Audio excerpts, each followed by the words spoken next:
For Jim Herndon, it's been 6 long years since he became the victim of excessive force by Henderson police. Bad situation got out of hand and things just spiraled. He was an assistant store manager at Sportsman's Warehouse. Officers arrive after a call about an armed shoplifter. Here, officers approach the suspect and he runs. We had a firearm. Herndon, I didn't know what he would do. a former law enforcement officer for more than 2 decades, Just instincts from lots of years of training. intervenes. I recall jumping on him. But he never expected what would follow. I saw stars. This is Sergeant Michael Gillis ramming Herndon in the head with an M4 and using a stun gun. Somebody had their hands wrapped around my throat and was lifting me up, so I peeled fingers off my throat.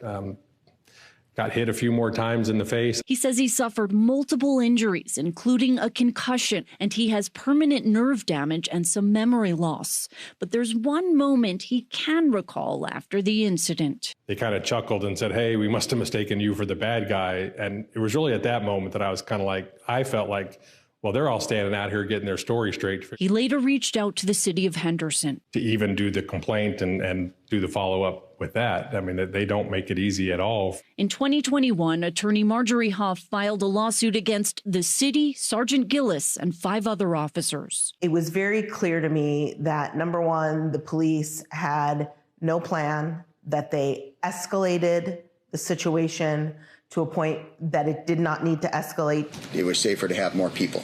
This is Sergeant Gillis on the stand. And you would not change a thing. No. He testifies the incident tarnished his reputation, a claim Huff is ready for. But you had previously had excessive force complaints for punching a woman in the face. There was questions on it, allegations, yeah. You had allegations against you for sexually harassing women at the Starbucks where you would do your paperwork. I don't think it was that wordage, but yeah. Also for inappropriately selling weapons. Yep.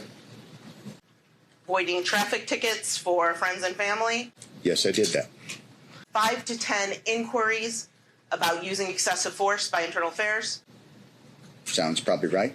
You've been placed on leave with pay 4 times. Yes, ma'am. What types of incidents cause an officer to be placed on leave with pay? Shooting incidents where somebody dies or there's substantial bodily harm to that person. And then the verdict, the City of Henderson must pay $450,000. What stands out to you about the Henderson Police Department after handling this case? They clearly have a culture that allowed this to happen. They had no intention of properly investigating either the incident or the internal affairs investigation.